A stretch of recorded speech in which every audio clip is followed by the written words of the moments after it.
भगवान कृष्ण कहने लगे, नारद, कोई किसी को नहीं मारता है, इंसान अपने कर्मों के अनुसार मर जाता है।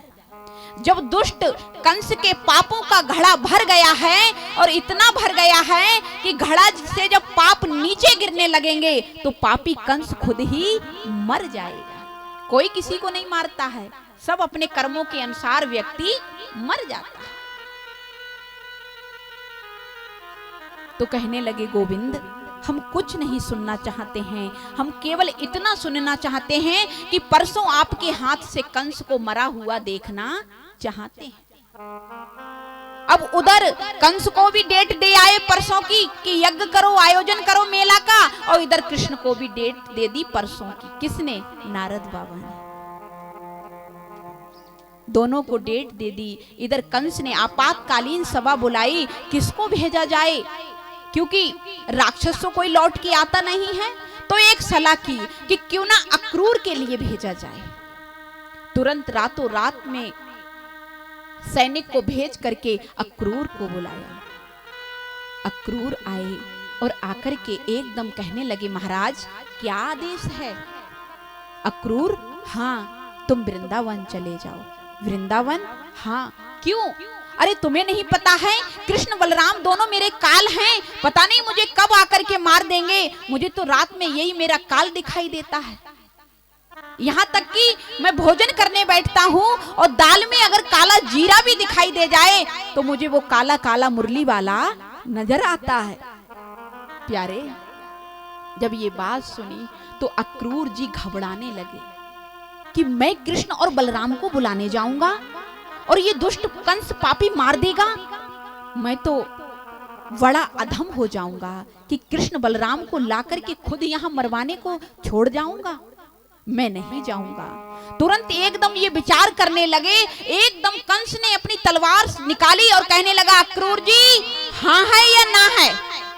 हाँ जी या ना जी, दो शब्द हैं आपके पास। अगर तुमने ना किया तो अभी तुम्हारी खड़क से तुम्हारी गर्दन को उतार दूंगा। अक्रूर जी ने जब ये बात सुनी तो अक्रूर जी बोले, अरे दुष्ट इस कंस के हाथों से मरेंगे, इसलिए तो कृष्ण के पास ही जाना ठीक है। और कह दिया, हाँ महाराज, मैं चला जाऊंगा और कृष्ण बलराम को लेकर आ जाऊंगा। अक्रूर जी सुबह उठे, उठकर के रथ सजाया और वृंदावन के लिए चल दिए। प्यारे, जब अक्रूर जी वृंदावन जा रहे थे तो अक्रूर जी को सुबह से शाम हो गया वृंदावन जाते जाते। जबकि अगर वृंदावन मथुरा से जाओ तो 15 से 20 मिनट का समय लगता है, लेकिन आज अक्रूर जी को पूरा दिन हो गया। क्यों? अक्रूर जी सोचते जाते हैं कि मैं कैसे कहूंगा कृष्ण बलराम से कि तुम्हें दुष्ट कंस ने मारने के लिए बुलाया है, मैं कैसे जानूंगा कि दुष्ट कंस ने तुम्हें बुलाया है और तुम मेला का आयोजन देखने को चलो। अक्रूर जी सोचते जा रहे हैं। संध्या बेला का समय हुआ और अक्रूर जी रथ से जा रहे हैं। उधर वृंदावन के वन में कृष्ण बलराम दोनों गैया चरा के संध्या वेला के समय लौट रहे थे। अक्रूर जी का रथ देखा तो एकदम अक्रूर जी को देखकर कहने लगे, काका काका, राम राम। अक्रूर जी रो रहे हैं। अक्रूर जी कहने लगे, लाला राम राम। कन्हैया तू ठीक है? हाँ काका मैं ठीक हूँ, मथुरा में सब ठीक हैं। अक्रूर जी रोने लगे, कन्हैया मथुरा में तो सब ठीक हैं, लेकिन पापी कंस मेले का आयोजन कर रहा है, धनुष यज्ञ कर रहा है और उसमें तुम दोनों को बुलाया है और उसने एक षड्यंत्र रचा है कि जैसे ही कृष्ण बलराम दोनों मेला देखने में लग जाएंगे और हम दोनों को छुपके से मार देंगे। कृष्ण भगवान कहने लगे, सुनो काका, ये बात तुम मैया यशोदा को मत बताना, मैया देवकी को मत बताना। क्यों? अगर तुमने ये बात मैया यशोदा और नंद बाबा को बता दी, फिर तुमको तुम्हारे साथ मुझको भेजने वाले नहीं हैं।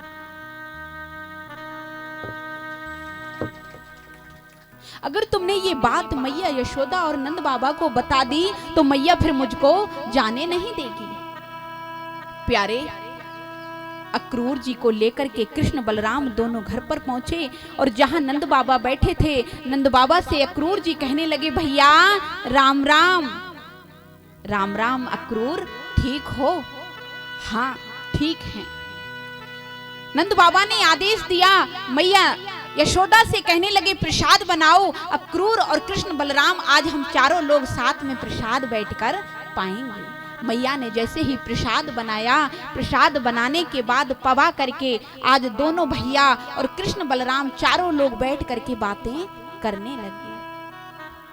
मैया जैसे ही भोजन की थाली लेकर के खाने के लिए बैठी प्यारे, वैसे ही मैया ने क्या देखा कि नंद बाबा और अक्रूर जी बातें कर रहे हैं। अक्रूर जी ने कहा नंद बाबा से, भैया हाँ कल कृष्ण और बलराम को हम मथुरा लेकर के चले जाएंगे और मथुरा में धनुष यज्ञ का आयोजन हो रहा है। कृष्ण और बलराम को मेला दिखाकर लाएंगे। जैसे ही ये बात मैया यशोदा ने सुनी, मैया की यशोदा से हाथ से कौर छूट गया और मैया यशोदा रोने लगी। मैया यशोदा रो रही हैं कि कन्हैया कल चला जाएगा, कन्हैया के बिना मैं कैसे रहूंगी। मैया यशोदा रो रही। रात्रि का समय हो गया, सभी शयन करने लगे और मैया यशोदा रात में उठ करके कन्हैया का पालना पकड़ के कन्हैया के पालना के पास जाकर के मैया रोने लगी, कन्हैया तू कल हमको छोड़ के चला जाएगा, अरे लाला तेरे बिना हम कैसे रहेंगे। जब ये बात रात में कन्हैया ने सुनी और खाट से आकर के मैया को भर लिया अंक में, मैया तुम क्यों रो रही हो। मैया कहने लगी, लाला तू कल मथुरा चला जाएगा और तू मथुरा चला जाएगा तो मैं कैसे तेरे बिना रहूंगी। कन्हैया कहने लगे, मैया देख तू हमको कहीं कहूं नहीं जाने देती है, जब मैं कभी जाने की बात कहता हूं तो तू हमेशा मुझसे मना कर देती है। मैया क्या मेरा कहीं जाने का मन नहीं होता है। मैया कहती है, कोई बात नहीं लाला, तू अगर जाना चाहता है तो तू चला जाना, मैं अपने हृदय पे पत्थर रख लूंगी पर तेरी खुशी को नहीं लौटाऊंगी। तेरी खुशी जाने में है तो तू मुझको छोड़ के चला जाना, मैं खुश रह लूंगी। तू चला जाना कन्हैया, तू चला जाना। रात हो गई। जैसे ही सुबह हुआ, अक्रूर और नंद बाबा ने रथ सजाया, सभी बाल ग्वालों को बिठाल करके बलराम को बिठाल करके जैसे ही चलने लगे, बलराम कृष्ण को अक्रूर ने अपने रथ में बिठाला और जैसे ही रथ को ले जाने लगे, मैया कह रही है, कन्हैया तू कब लौट करके आएगा, तेरी याद में मैं कैसे जिंदा रहूंगी। अरे लाला कुछ तो बता के जा, कब लौट के आएगा। तो कृष्ण कहने लगे, माँ तुम क्यों चिंता कर रही हो, मैं परसों तुम्हारे पास लौटकर आ जाऊंगा। आज जा रहा हूँ, कल मेला देखूंगा और परसों लौट के आ जाऊंगा। जैसे ही अक्रूर जी ने रथ निकाला कि सभी ब्रज की गोपिकाएं आ गईं और रथ के आगे लेट के कहने लगी, अक्रूर हमको तो आज पता चला है कि तुम ही क्रूर बन करके आए हो और हम तुमको ऐसे नहीं जाने देंगे। अगर तुम कृष्ण बलराम को ले जाना चाहते हो तो हमारे ऊपर से रथ निकाल करके ले जाओ।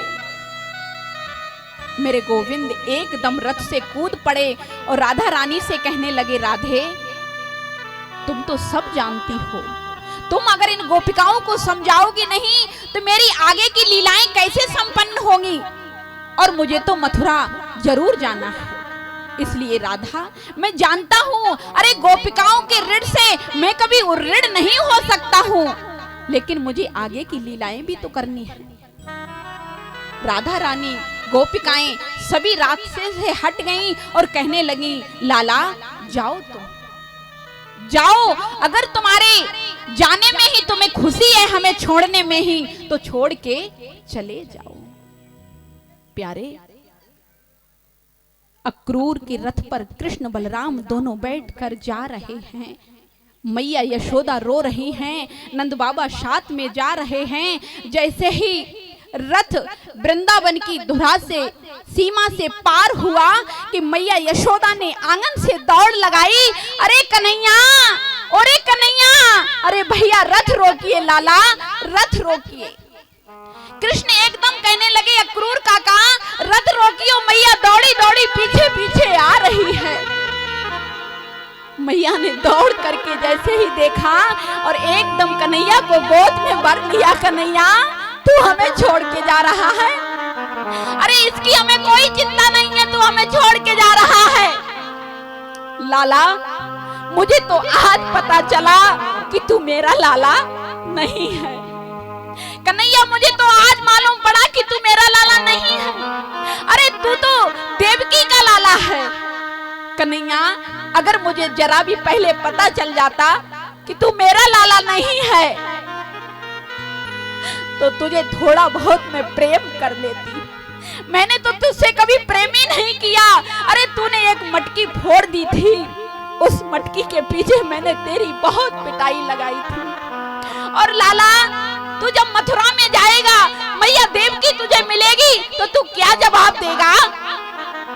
तू कहेगा मैया देवकी से कि मैया यशोदा ने मेरी बहुत पिटाई करी। अरे मुझे तो कभी मैया यशोदा ने जरा सा भी प्रेम नहीं दिया। तू ये कहेगा जाके। कन्हैया एकदम माँ के चरणों में गिर के रोने लगे, माँ तुम ये कैसी बात कर रही हो? मैया तुम ये कैसी बात कर रही हो? तुमने ये कैसे सोच लिया कि मैं देवकी से ये कहूंगा जाके? अरे मैं क्या जानूं माँ देवकी को? मैंने तो मैया देवकी का भी चेहरा भी नहीं देखा है। जिस दिन से मैंने तुम्हारी गोद, तुम्हारे आंचल का दूध पिया है, मैं क्या जानूं मैया देवकी को? मैया कहती हैं, लाला एक दिन तू घर के आंगन में खेल रहा था और खेलते खेलते कागा तुझसे रोटी ले गया, और जब रोटी ले गया और तू आंगन में मचल गया था, और जब तू आंगन में मचल गया था और तू मुझसे रो के कहने लगा, माँ मैं तो अपनी बाई रोटी को लेके आऊंगा, मैं तो कागा को मार के लाऊंगा। लाला तेरे बचपन की यादों को मैं कैसे भूलूंगी? तू हमको छोड़ के जा रहा है, तेरी इन बचपन की यादों को मैं कैसे भूलूंगी? कन्हैया तू जा रहा है, इसकी मुझे कोई चिंता नहीं।